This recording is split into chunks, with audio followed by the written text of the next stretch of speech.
Bom, gente, graças a Deus. Eu queria pedir paciência com vocês, porque hoje vou começar o capítulo 5.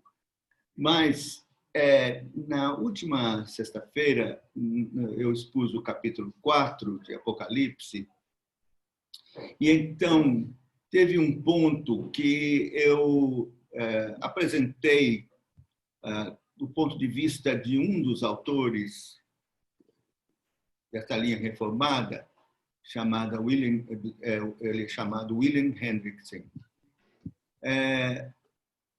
sobre um ponto específico do versículo de número 6, que é o mar de vidro semelhante a cristal. Então, eu fui rever esse ponto agora lendo o Jecabil, que tem um estudo denso sobre Apocalipse e com uma visão bíblica,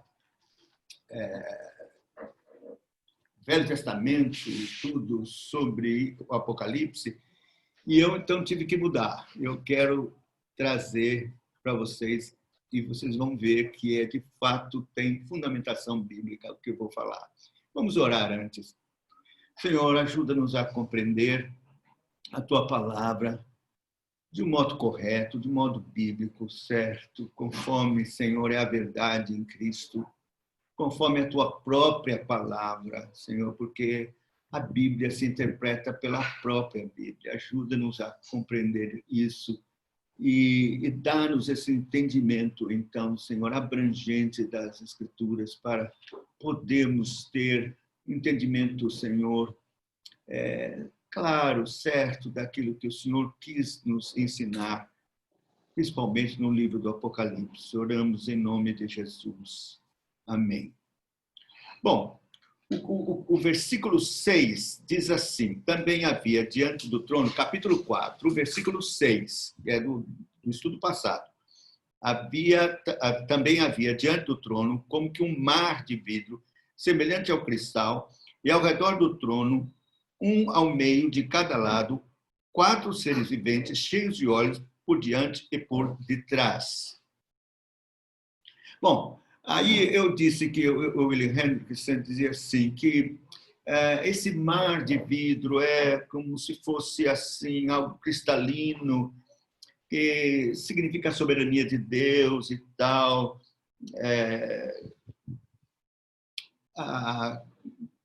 Coisa que nós podemos, através desse mar de vidro, ver as obras do Senhor de um modo claro e tal. Mas, quando eu fui estudar Jecabil, é o contrário. Jecabil diz o seguinte: este mar de vidro é o mar do mal. O William Hendrickson diz assim: como é que pode ter um mar de mal no trono de Deus? Mas aí Jecabil vai mostrar pelas Escrituras que este mar do mal é o mal vencido. É o mar de mal petrificado, coalhado pelo juízo de Deus. Aí você vai num verso anterior e veja o verso 5, que é um verso de juízo. Do trono saíam relâmpagos e vozes e trovões, e diante do trono ardiam 7 lâmpadas de fogo, as quais são os 7 Espíritos de Deus.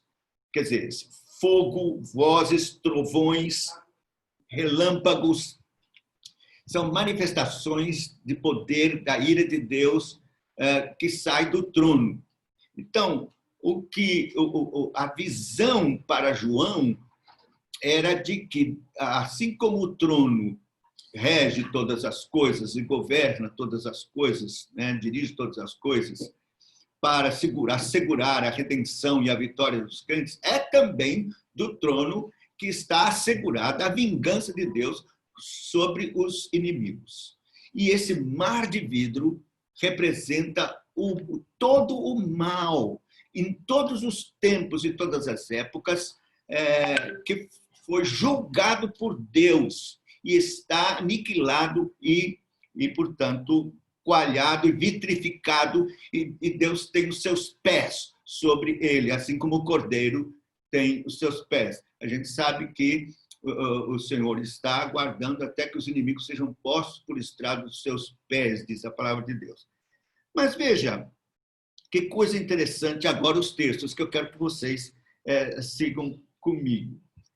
Primeiro, a gente vê que o mar no Apocalipse é de onde sai a besta. Se você abrir Apocalipse 13:1, né? 13:1 diz assim: então vi subir do mar uma besta que tinha 10 chifres, 7 cabeças, sobre seus chifres 10 diademas e sobre as suas cabeças nomes de blasfêmia. Então, essa besta surge do mar.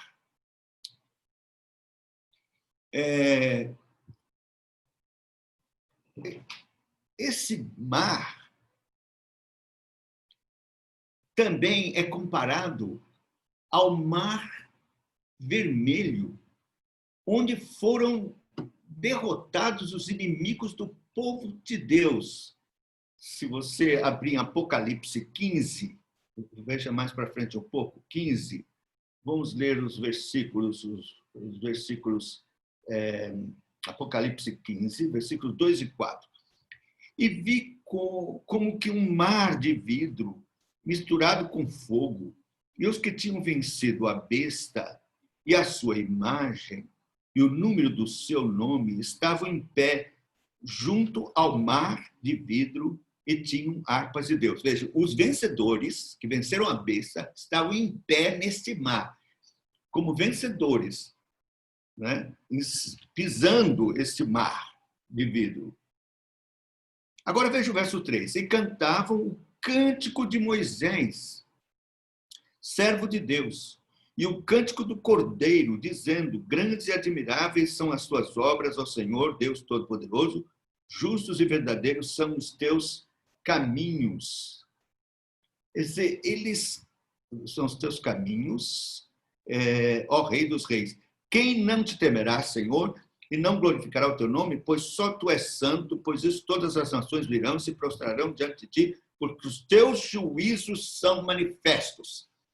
Então, os vencedores vão cantar de pé sobre esse mar de vidro, que é semelhante ao Mar Vermelho, e cantar o mesmo cântico de Moisés, que foi cantado depois que os inimigos foram derrotados lá. Êxodo 15, é bom a gente ir lá para ver esse texto, porque tem a ver, eles são correlatos. Êxodo 15, veja os versículos 7 e 8. Na grandeza da tua excelência, derrubas os que se levantam contra ti, envias o teu furor, que os devora como restolho. Ao sopro dos teus, ao sopro dos teus narizes, amontoaram-se as águas e as correntes pararam como um montão. Os abismos coalharam-se no coração do mar. O resfogo, que é o sopro dos seus narizes, como fogo, coalharam o mar, os abismos se coalharam no coração do mar. O inimigo foi derrotado. Sabe que os cavaleiros de Faraó foram mortos afogados. E eles viram os cadáveres na praia e o povo então cantou o cântico de Moisés depois que o mar coalhou. Ficou parede aqui, entendeu? Eles passaram, então isso foi...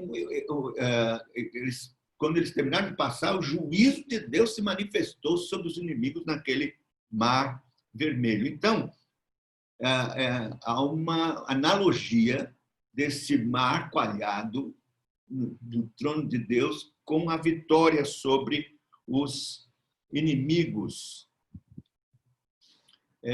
Ezequiel, por exemplo, 1:22, fala a respeito de um mar que mete medo. Ezequiel. Espera aí que eu estou procurando aqui. Ezequiel. Capítulo 1, versículo 22. Por cima das cabeças dos seres viventes havia uma semelhança de firmamento, ou mar de vidro, com o brilho de cristal terrível, terrível, o que mete medo, estendido por cima sobre a sua cabeça.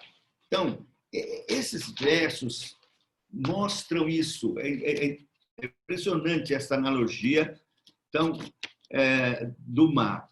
Por isso, quando a gente lê Apocalipse 21:1, que muita gente fica em dúvida sobre esse Apocalipse 21:1, e até triste quando diz assim: vi um novo céu, uma nova terra, porque já se foram o primeiro céu e a primeira terra, e o mar já não existe. Oh, que pena, não vai ter mar?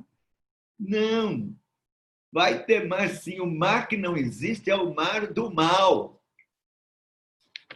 Então, novos céus e nova terra, com mar e tudo.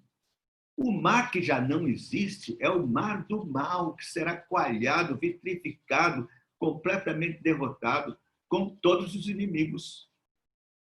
Isso é maravilhoso, né? E os vencedores de pé sobre este mar. Também a palavra de Deus fala em Apocalipse 11:7 sobre os abismos, que também se refere à profundeza do mar, né? Daniel 7, versículos 2 e 3, fala também de um mar grande, agitado, depois você pode conferir, Daniel 7, 2 e 3, de onde saem todos aqueles animais que são os inimigos dos santos e do povo de Deus, né? E 12, Apocalipse 12, 12. Pelo que alegrai-vos, os céus, e vós que neles habitais, mas ai da terra e do mar, porque o diabo desceu sobre vós com grande ira, sabendo que pouco tempo lhe resta. Então, mostrando essa implicação do mar com o mal, com Satanás. Aí veja o que Jacabeu diz, eu já estou... Quando João diz que o mar já não existe, ele não quis dizer que...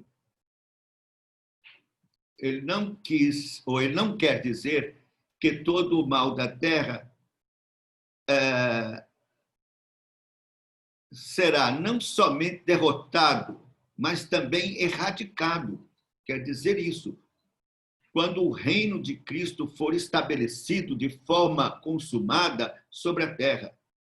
De fato, o mar de vidro com cristal diante do trono será substituído, e em contraste, será substituído pelo rio da água da vida, clara como cristal, que vem do trono. É Apocalipse 22, esse texto é muito bonito. 22:1 diz assim: mostrou-me o rio da água da vida, claro como cristal, que procedia do trono de Deus e do Cordeiro.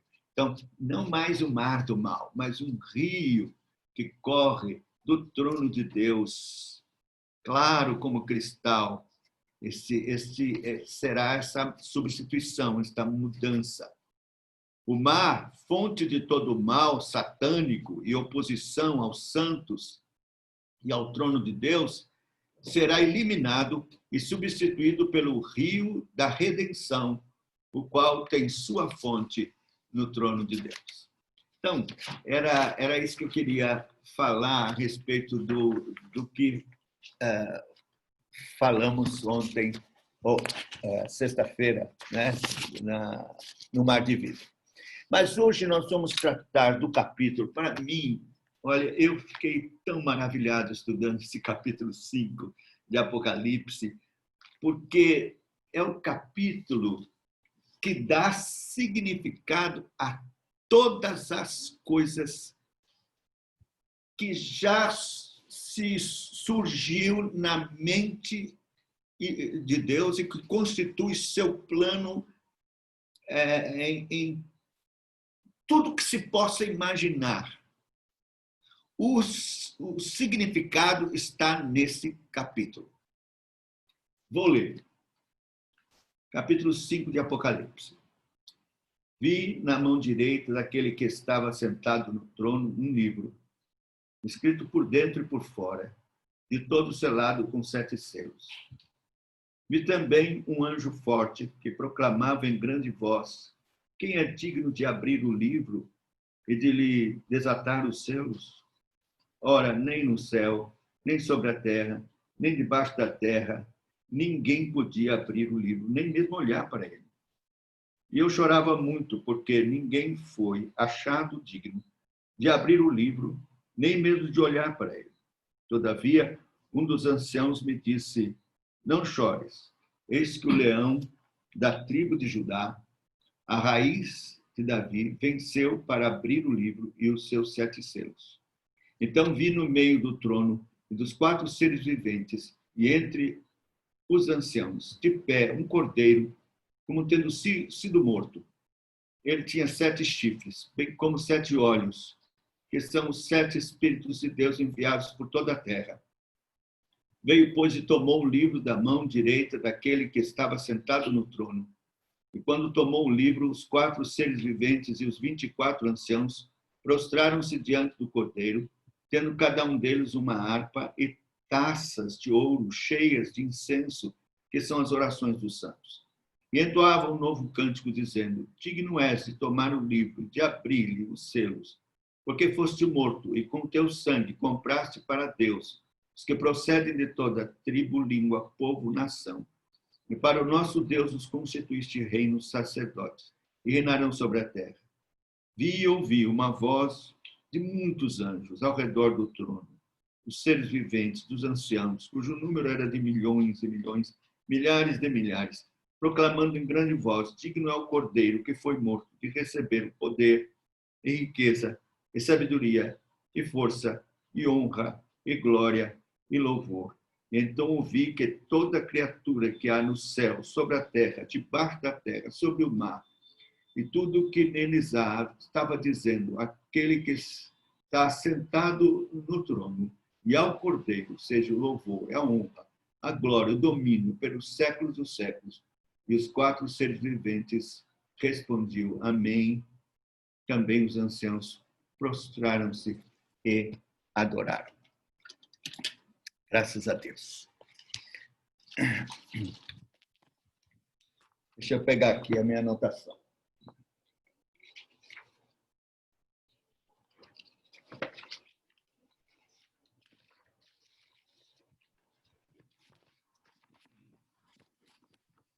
Bom, vamos lá.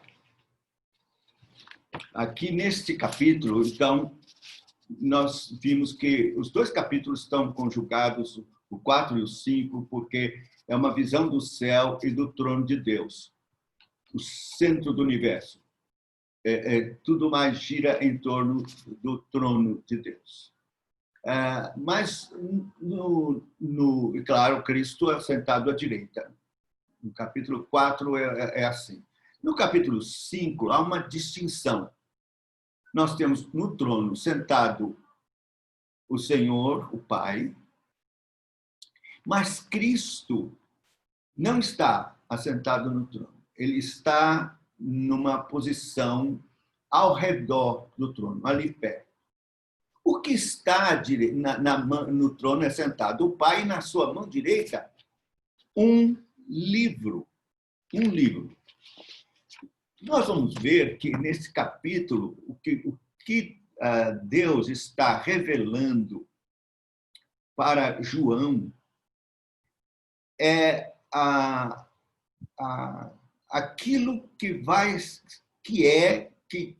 significa para Deus o motivo, o significado de toda a existência desde a eternidade, de qualquer coisa que tenha sido ordenada, decretada, imaginada por Deus, que é a pessoa bendita do Senhor Jesus Cristo.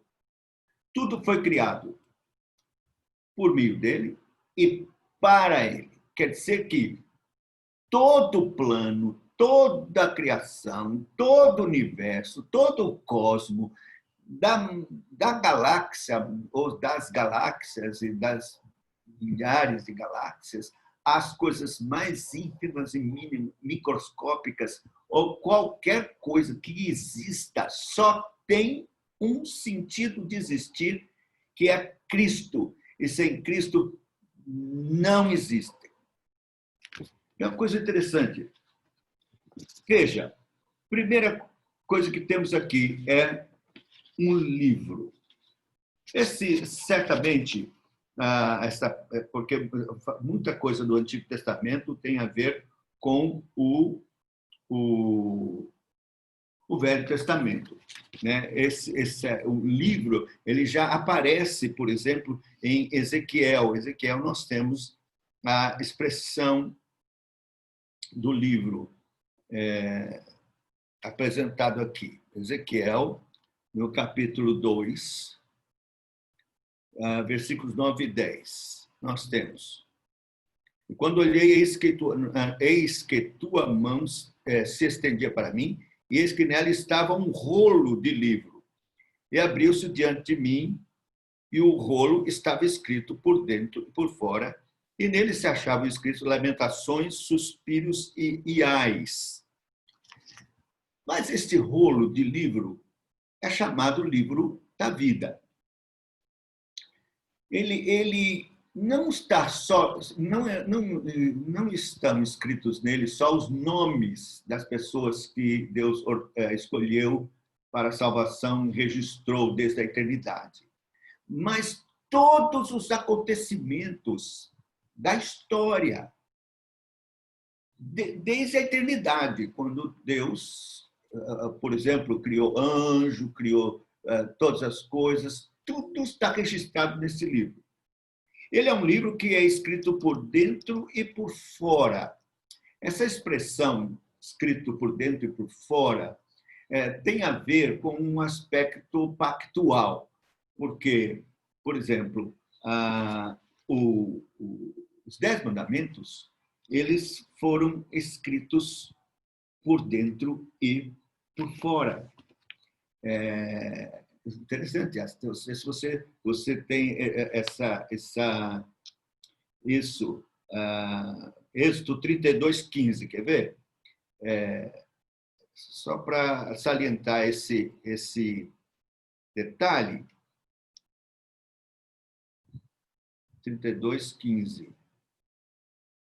E virou-se Moisés, desceu do monte com as 2 tábuas do testemunho na mão, tábuas escritas de ambos os lados, de um e de outro lado estavam escritas. Então, essa é uma característica pactual. Esse era um documento pactual do Antigo Testamento, e agora nós temos esse rolo no Novo Testamento com a mesma característica, escrito por dentro e por fora, para mostrar que é um rolo pactual, isto é, tem um pacto, uma aliança. Deus tinha a intenção de salvar um povo para a sua glória, mas para o seu filho, né? Para que fosse noiva do seu filho. E assim, esse é um documento pactual. Mas também nesse livro tem tanto promessas redentivas de salvação, como também de juízo e de punição. Aí, então, inclui toda a punição que Deus tem executado, não é? E que vai executar, inferno, Hades, inferno, juízo de Deus, tudo está contido dentro desse livro, desse rolo, desse livro.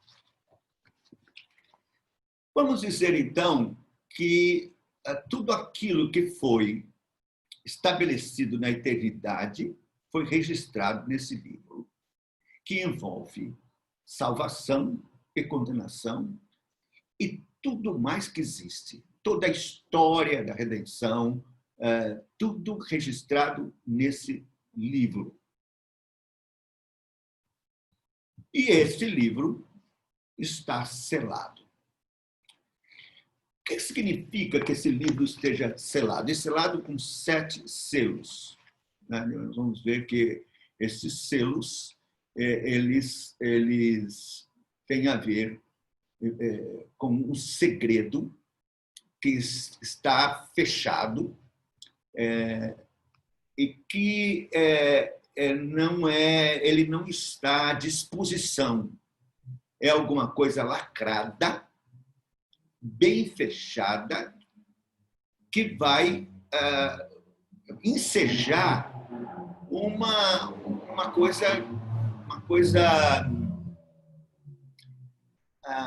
vamos dizer, assustadora, que vai causar uma comoção muito grande em João. O fato desse livro estar desta forma, selado desta forma. Por quê?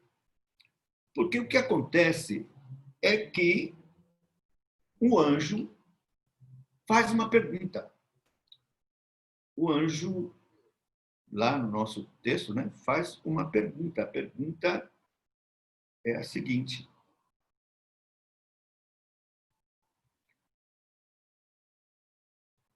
grande voz, verso 2. Quem é digno de abrir o livro e de romper os seus selos? Aí a resposta. O que aconteceu? Ninguém no céu, nem na terra, nem debaixo da terra, podia abrir o livro, nem olhar para ele. Esse impasse é muito importante, porque é o impasse que vai enaltecer a solução. Então, você tem que pensar nesse impasse. Por quê? O que significa não ter ninguém que possa abrir o livro nem olhar para ele? O que é de tão terrível isso que a reação de João foi: eu chorava muito porque não for achado ninguém digno de abrir o livro nem de olhar para ele. O que causou essa comoção tão forte em João a ponto dele chorar convulsivamente porque não tinha ninguém que podia abrir esse livro nem olhar para ele? Ninguém. O que é? O quê? Pense o seguinte: este livro é toda a história da redenção, é toda a história da criação.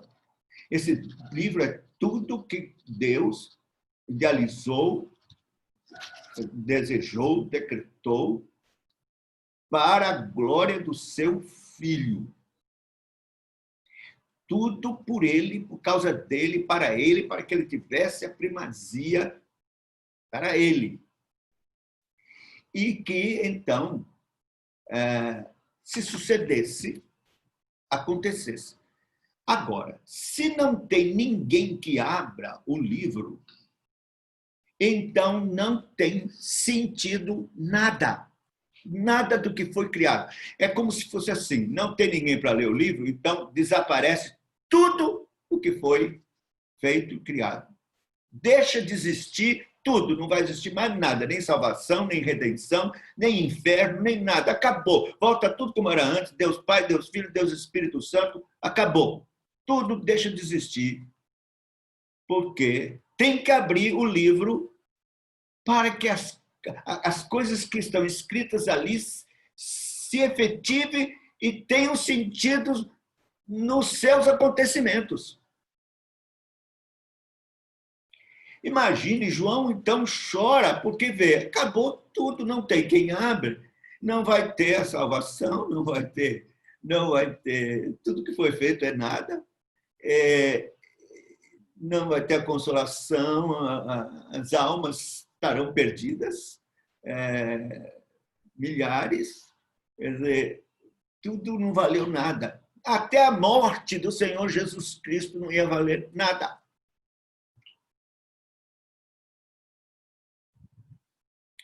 Então, aí a gente entende o desespero de João, o seu choro, porque o livro só tem sentido em uma pessoa. Uma pessoa que era digna. Então, com essa comoção de João, esse choro,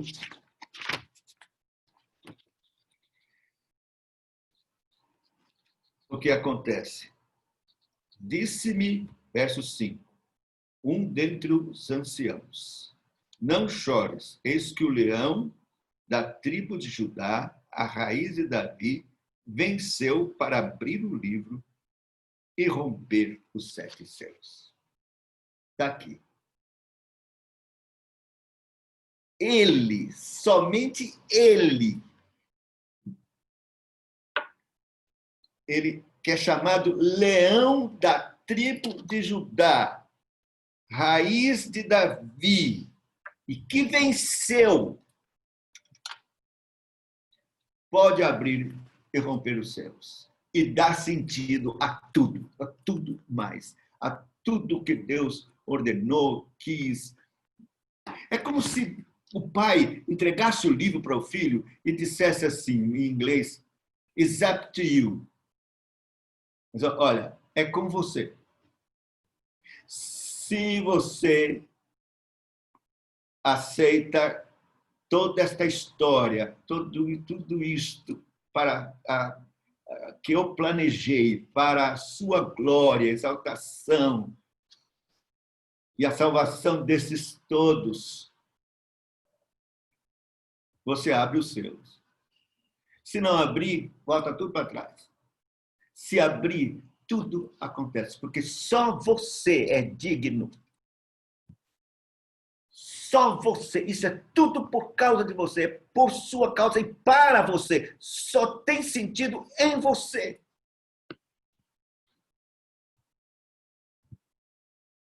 E então, o ancião diz, ele é digno. Aí veja a apresentação do cordeiro, porque o ancião diz, tem um que é digno. Tem um que é o leão da tribo de Judá, ele é a raiz de Davi, ele é o Messias, ele é o que pode romper os selos. Verso 6, nisso vi entre o trono os 4 seres viventes no meio dos anciãos, um cordeiro em pé, como havendo sido morto, e tinha 7 chifres, 7 olhos, que são os 7 Espíritos de Deus enviados por toda a terra. E veio e tomou o livro da destra do que estava sentado sobre o trono. E tomou o livro. E logo que tomou o livro, os 4 seres viventes, os 24 anciãos prostrados diante do cordeiro, tendo cada um uma harpa, taças, ouro cheios de incenso, que são as orações dos santos. Aqui está o momento. Primeiro, a apresentação dele. A apresentação dele é como de um cordeiro. Um cordeiro, mas que é leão. É um paradoxo. Um leão, que é da tribo de Judá, mas que é cordeiro, porque morreu como morto. Um cordeiro como morto, tendo sido morto. Mas veja que ele é um leão, um cordeiro, tem 7 chifres, isso é completude do poder, então é todo poderoso, porque chifre quer dizer poder. Ele, então, é todo poderoso, com 7 chifres, ele tem 7 olhos, é onisciência, ele vê todas as coisas, sabe todas as coisas, portanto, é absolutamente divino como Pai, onisciente. E também ele tem os 7... veja bem, vamos refazer aqui. Os chifres, onipotente, os olhos, onipresente, porque vê todas as coisas, está presente em todos os lugares, e os 7 espíritos, oniscientes, porque sabe todas as coisas. Então, é ele, com estas características de glória e de divindade, segunda pessoa da divindade. e que é, na verdade, o objeto do amor do Pai e de todo o plano do Pai, que quis revelar esta glória a ele, dar a ele esta glória e este privilégio extraordinário de ser tudo em todos e a primazia ser dele. Então, ele se apresenta assim. Aí nós temos aqui a dignidade de Cristo divina, como Deus, a dignidade de Cristo como mediador, isto é, aquele que se colocou para ser mediador de uma aliança, de um povo, e por isso que a fé reformada preza muito pelos três ofícios de Cristo que englobam o seu trabalho de mediador, que é profeta, sacerdote e rei.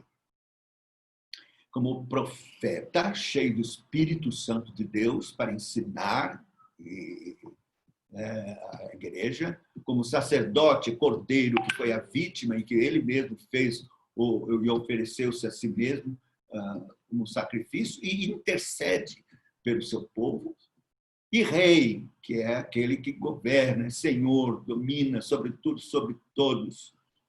Então, nesta qualidade de mediador, ele se apresenta e toma o livro das mãos do que está sentado no trono. Quando isso acontece, pronto, o que é digno se dignou, quis que aquilo que o Pai planejou, decretou, ordenou, para a sua glória, se efetivasse. Então, veja a importância deste capítulo, que dá significado a todas as coisas em Cristo Jesus. Ele tomou o livro da destra do que estava sentado sobre o trono. E quando isso aconteceu, houve, então, uma manifestação extraordinária de adoração, um culto divino ao Cordeiro, um culto divino ao mediador, um culto divino a Cristo Jesus lá nos céus. E esse culto divino é representativo, porque nós temos aqui os 24 anciãos, que são a representação da igreja, tanto do Velho como do Novo Testamento. Então, eles se prostram.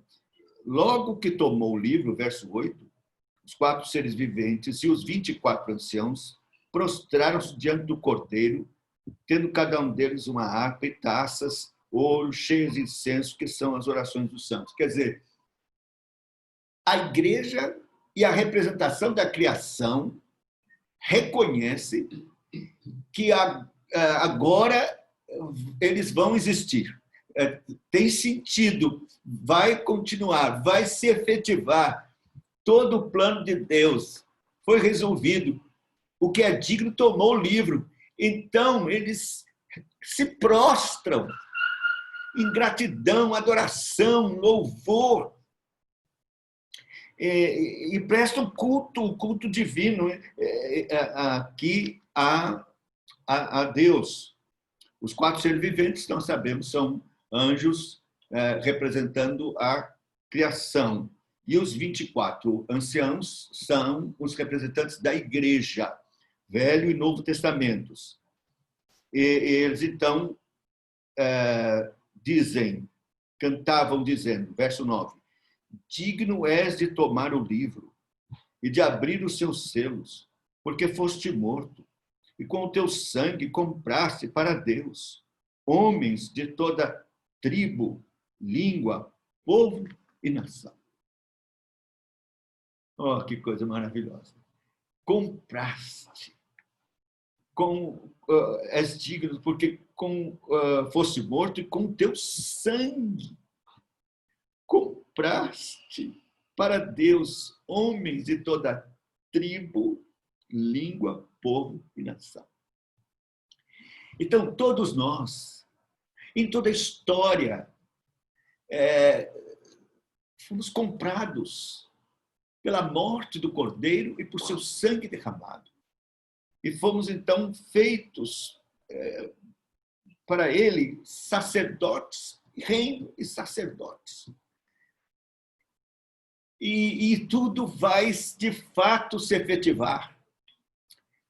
A nossa salvação, redenção e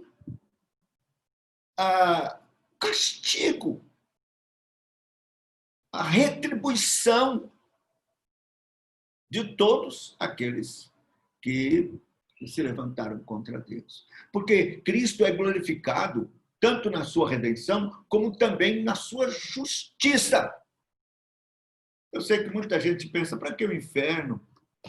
A pessoa, pronto, vai aniquilada mesmo, acabou, não quis saber de Deus. Não. A ofensa foi feita a um Deus e a Cristo e a sua cruz. E as pessoas do inferno vão sofrer e Cristo será glorificado, sim, na sua justiça, no inferno, em toda retribuição de Deus contra Cristo. Então, todas as coisas vão acontecer para a glória do Senhor Jesus Cristo. Verso 10, e para o nosso Deus os fizeste reinos, sacerdotes, e eles reinarão sobre a terra. Quer dizer, as coisas vão se suceder. Será assim. Então, imagine João consolado com quer dizer, aquele impasse, daquele silêncio que podia dar tudo em nada, frustrante, né? De repente vem e se apresenta o que é digno. Cristo, nessa descrição tão gloriosa de Leão da tribo de Judá, da raiz de Davi, como Messias, mediador, com seus chifres de poder, né? Seus olhos de onipresença, 7 espíritos, 7 olhos, 7 espíritos como onisciência, com todo o poder, Deus, Cordeiro morto, que derramou sangue, quer dizer que ele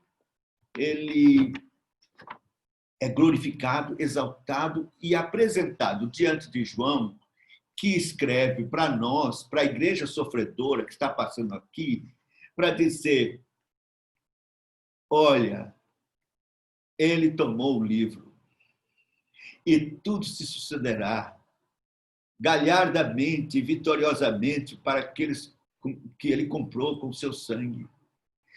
Serão redimidos, reinarão, foram comprados de todas as tribos, raças e nações, vão reinar com ele. Estamos reinando já e vamos reinar ainda no novo céus e nova terra. Então, tudo se sucederá de forma gloriosa e maravilhosa e vitoriosa. Então, esta é uma visão consoladora para a igreja que está sofrendo, peregrina, que está caminhando, né, com essas dificuldades todas que nós enfrentamos. E João foi consolado e nós também somos consolados, porque, de fato, nós temos um campeão, nós temos um herói, nós temos nosso Senhor e Salvador, o Senhor Jesus Cristo, o leão da tribo de Judá, que é também o Cordeiro, e que com seu sangue nos comprou e tomou o livro e tirou os selos. Nós vamos ver que esses selos são abertos e já começam a serem efetivados, não na grande tribulação futura, agora já, nessa dispensação. Já estamos experimentando muitas coisas do livro aberto, que vai ser concluído e efetivado para terminar de uma forma extraordinária e maravilhosa. Eu só quero concluir com os hinos agora, com esse culto extraordinário, que é um culto divino a Cristo. Divino, divino. Porque esse capítulo, além de exaltar Cristo como razão, motivo, significado de todas as coisas, ainda exalta a sua deidade, ele como Deus. Veja, verso 12, com grande voz diziam, digno é o Cordeiro que foi morto de receber o poder e riqueza, e sabedoria, e força, e honra, e glória, e louvor. Ouvi também toda criatura que está nos céus, na terra, debaixo da terra, no mar, todas as coisas que neles há, dizerem ao que está sentado sobre o trono, ao Cordeiro, seja louvor, a honra, a glória, o domínio pelos séculos dos séculos. E os 4 seres viventes diziam amém, e os anciãos prostraram-se e adoraram. Então, um culto divino ao Senhor Jesus Cristo. Talvez esse seja o texto que mais fala da divindade do Senhor Jesus Cristo. Nós temos muitos textos que falam da divindade do Senhor Jesus, mas esses cânticos aqui não cabem para outra coisa senão Deus. Deus é uma adoração efetiva, rica, maravilhosa ao Cordeiro, que é Deus. Deus, um Pai. Glória, majestade e poder, e da mesma substância. Então, nós temos, assim,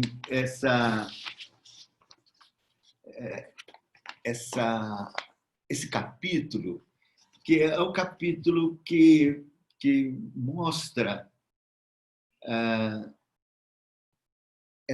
esse reconhecimento de que os acontecimentos da história só têm razão e se efetivam em Cristo, porque Cristo tomou o livro. Assim nós vemos que os santos adoram, os anjos fazem coro com esta adoração e a criatura representada também adora ao Senhor. Inclusive orações dos santos são apresentadas aqui no meio da adoração. É porque há orações que são de adoração, né? Se a gente pegar o Salmo 141, versículo 2, Salmo... Deixa eu pegar esse texto aqui só para você entender Salmo 141,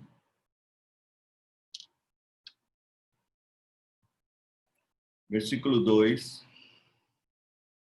Suba a minha oração como incenso diante de ti, e seja o levantar das minhas mãos como um sacrifício da tarde.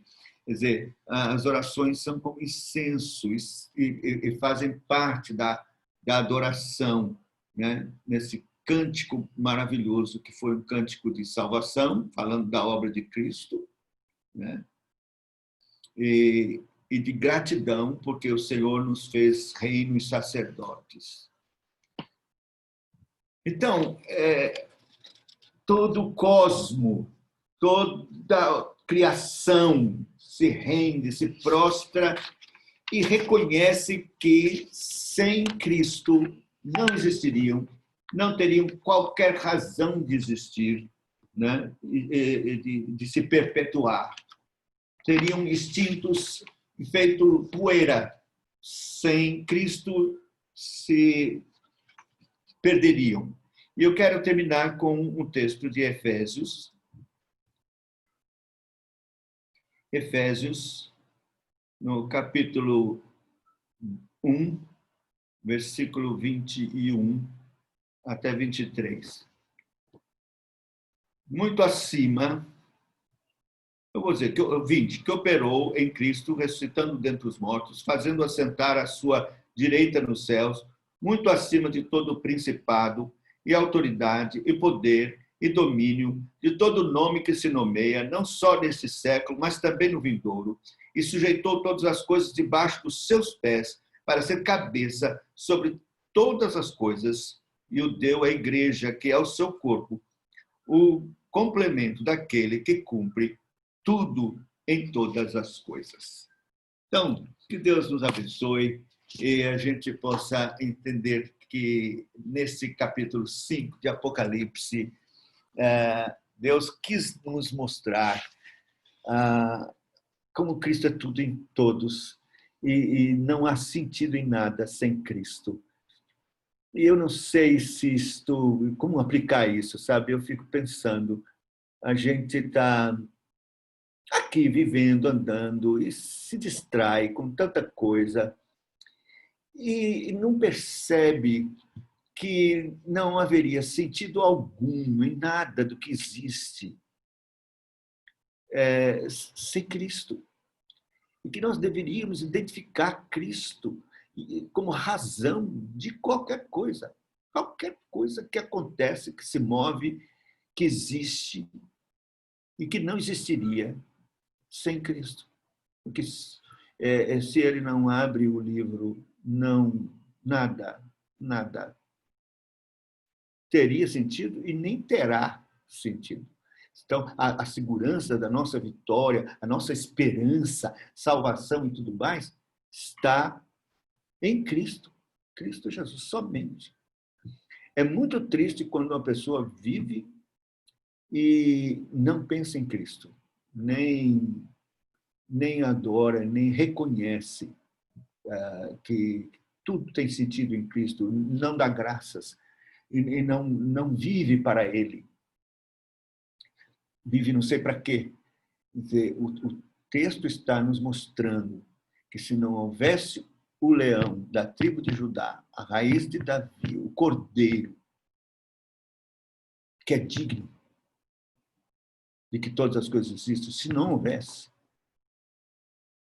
nada teria sentido algum existir. Que Deus, então, por sua graça e misericórdia, nos ajude a termos esse discernimento, né? E vivemos assim, pensando. E lamentar muito, porque muitos estão ao nosso redor, até queridos nossos, que estão vivendo sem este discernimento, sem esta compreensão, sem adorar, sem servir a Cristo, sem viver para Ele, que é a única razão de respirarmos. Vamos orar. Senhor, damos graças, te louvamos pela tua palavra bendita, por este capítulo tão glorioso que nos leva, Senhor, a nos prostrarmos, o rosto em terra, reconhecendo a majestade, a glória, o poder e a significação de quem Cristo é e de que todas as coisas subsistem nele e não tem sentido sem ele e não subsistirão sem ele. Então, Senhor, tem misericórdia, ajuda-nos a compreender e inclina o nosso coração, Senhor, para a adoração, como aqueles 24 anciãos fizeram ali nos representando como santos, rosto em terra, apresentando ao Senhor adoração, louvor e glória ao Cordeiro, porque é digno de receber honra, glória, domínio, poder, que tudo nele, por meio dele, para ele foram criados e tem sentido somente nele. A ele toda a honra, glória e louvor para todos sempre. Amém.